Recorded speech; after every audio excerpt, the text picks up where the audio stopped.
fizzy water, a water, and a Manhattan.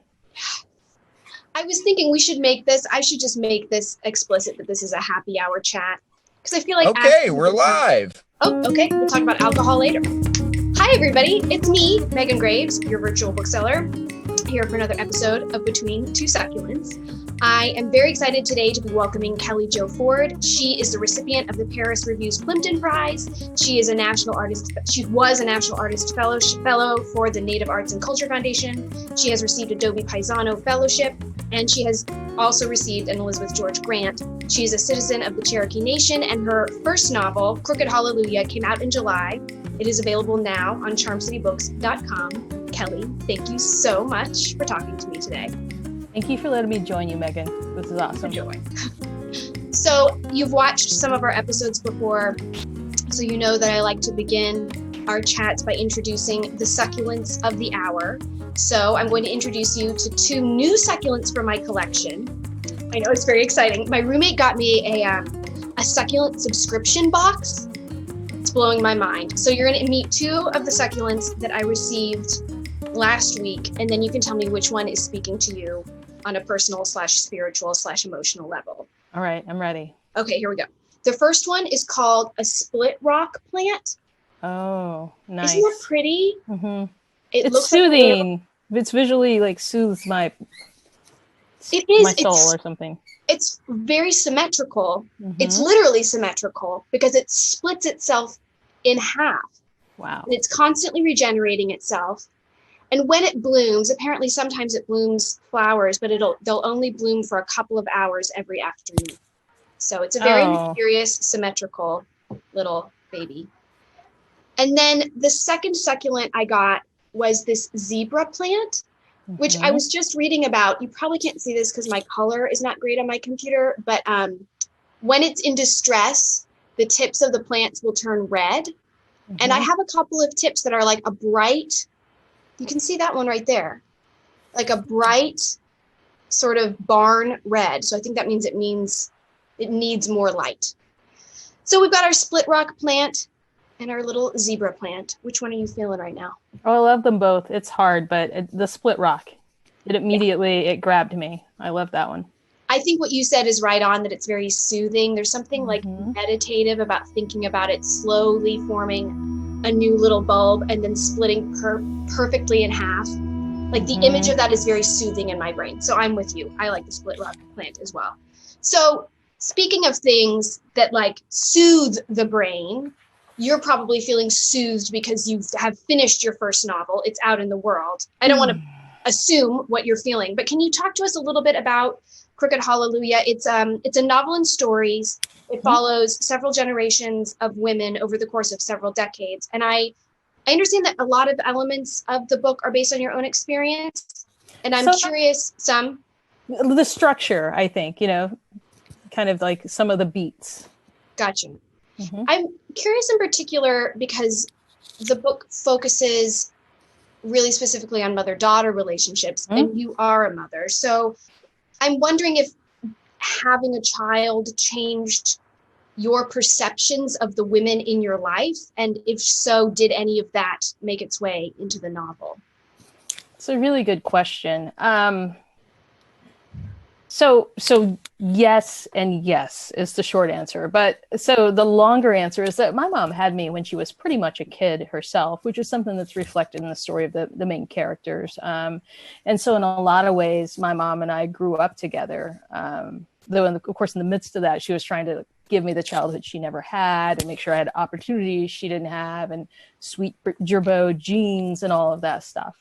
And so coming from a family of strong women who were really bound together, like for like survival's sake, I think, at least I always thought that I understood and appreciated the sacrifices and the struggle that took of my mom and my grandmothers, the women who raised me. And I thought, and how much I was loved and protected. But, until I had a daughter of my own, I'm not sure that I understood the depths of the depths of that love and sort of the fear that goes with it. If you're encouraging a child to be everything they can be, like that also implicitly encourages them to spread their wings and take them out of your protection and out of like sort of things that you can control. So I don't think I got the depths of kind of the fear that goes with that sort of great love. And I think at its heart, that's a lot of what the book is about, and the bulk of the book was written after I became a mom. The idea was there. Some of the stories were there. It's a novel in stories. But I think that once I became a mom, that probably brought some of that stuff, that push and pull, into focus for me. That makes a lot of sense. That idea of sort of carrying two seemingly opposing ideas, the push and the pull in our hands, is what makes, these stories so magnetic and compelling. Yeah. So Kelly, thank you for just diving into that with me. We're going to move on to our lightning round. So the questions won't get more complex. They'll just get weirder. So here's how it's going to work. I'm going to ask you 3 questions. If you answer them correctly in the time allotted, one person viewing on our IG Live is going to win the prize of a lifetime. That's right. Custom Charm City Books magnet. It's strong enough to hold up even the New York Times review of your book, Crooked Hallelujah. Spoiler, it was a rave. Kelly, are you ready? I'm ready. Let's do this. Okay, timekeeper, hit it. Question number 1. Who are 2 own voices native authors other than yourself whose stars are on the rise that you think readers should put at the top of their to-read lists? Okay, so number 1 would be Brandon Hobson. He's also a citizen of the Cherokee Nation. I think it's technically his 3rd novel, Where the Dead Sit Talking, was shortlisted for the National Book Award. Was that 2 years ago, I guess, at this point? But anyway, so Brandon Hobson, he has a new book coming out called The Removed, and I think it's out in February. It's probably available for pre-order from Charm City Books now. And the second one is a writer called David Heska Wombley Wyden. He has a novel out at the end of this month. I think it's August 25th, called Winter Counts. And it's set on the Rosebud Reservation. And it's a literary crime novel. And it's on kind of all the lists right now because it's just that good. It's a really, really great book. So it's exciting to see what both of those guys are going to do next. How'd I do? Oh, you got that question 100% correct. Yes. Well done. Question number 2. Can you complete this lyric?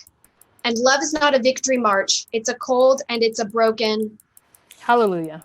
Yes, hallelujah. Nailed it. You get extra points for the hand raise. Question 3. What advice do you have for writers and other artists who are endeavoring to be creative during this very challenging time? Oh my, Megan, that's a really hard one because I do have advice, but it's hard for me to take it myself because it's really simple. First of all, it's be kind to yourself.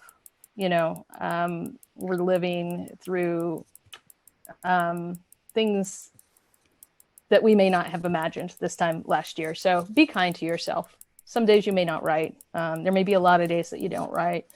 But the other part of that is see if you can take time, find the time, quiet time for yourself just to read. Because when you're reading, I think you're kind of doing 2 things at once. One, you're being kind to yourself by just stepping away. And 2, you're priming the writing pump. Every time, I feel like I'm so harried. We have a little girl at home. We're both working, and how do we do it all?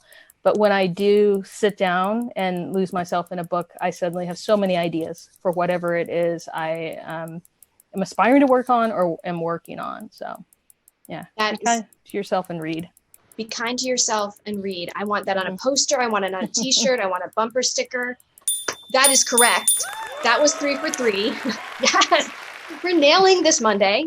So everybody, if you are watching on IG, just pop your eyes over to the comments. Joe is going to select one viewer who is our winner. That person can pick up their Charm City Books magnet at the shop in person any weekday between 11:30 and 6, or they can add the magnet to an order of Kelly's novel, Crooked Hallelujah. Just make a note at checkout that you are the winner. Do it. You won't regret it.